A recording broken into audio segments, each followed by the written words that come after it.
So I'm out in the field harvesting common milkweed seeds, and I thought I would just throw up a quick video on to show how I harvest them.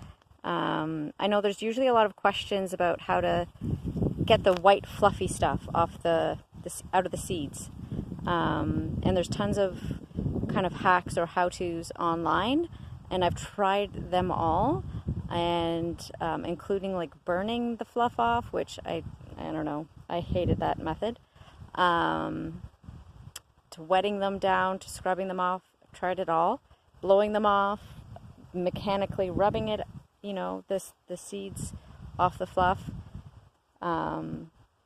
So this is my method. It's in the field. So first I'll just show you how I know or when to harvest. So you can take a look. This is one of our milkweed patches that we harvest from on our property. So how I know, the leaves are brown.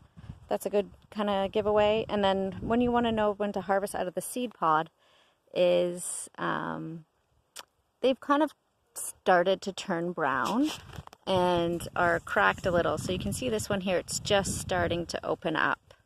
And those are the ones that I'm harvesting from. A lot of them will already be open already, and that's another kind of signaling factor that they're ready to harvest, is some of them have popped open. So what I do is grab these ones that have already opened. So I do this in the field. Rather than taking this home with me, I grab that. You want to hold down on the seeds.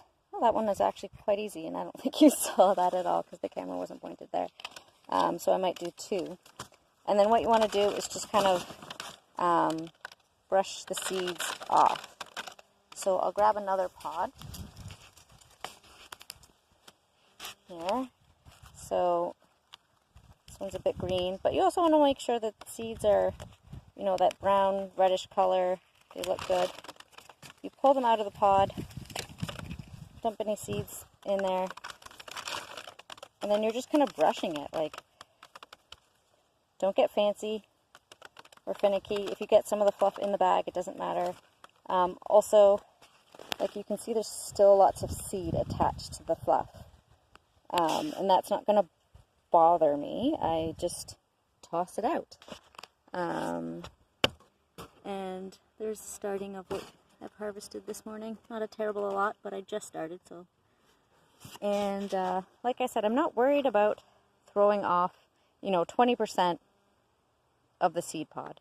The general rule, or the guidance that I follow from the North American Native Plant Society for sustainable seed harvesting, is that you don't want to harvest any more than 10% of the plant population. So 10% of the plants that are there in that little patch, and then 10% of that plant seed.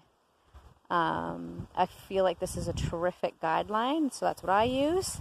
It just ensures that there's going to be future populations of whatever you're harvesting. Because as you're probably all aware, you're not going to get 100% germination of the seed. So if you only leave 10% and the germination rate of that seed is like 2%, I'm not going to do the math, but it's really low. So you want to make sure that there's enough seed there to allow for a future population community to thrive. And of course, if it's not your property, make sure you get permission. So if you have any other tips and hacks, feel free to let me know. I love learning. So I'm going to do one more just to show you. So it's usually a lot quicker and faster because I'm not trying to hold a camera as well. So just brushing them off. I use a paper bag as well. You can use plastic. I've definitely in a pinch used plastic. This one went really horribly. That was a bad example, but that's what happens. So I don't waste time with trying to pick all those seeds off. I just move on to the next pod. Let's see if I can get the next pod here. You don't want to just keep them in a plastic bag for too long, because plastic bags can kind of have a lot of moisture. So paper bags breathe better. And there you go. this is what I've started. A lot more to go, because this is just one of many, many patches we have on our property here that I harvest from.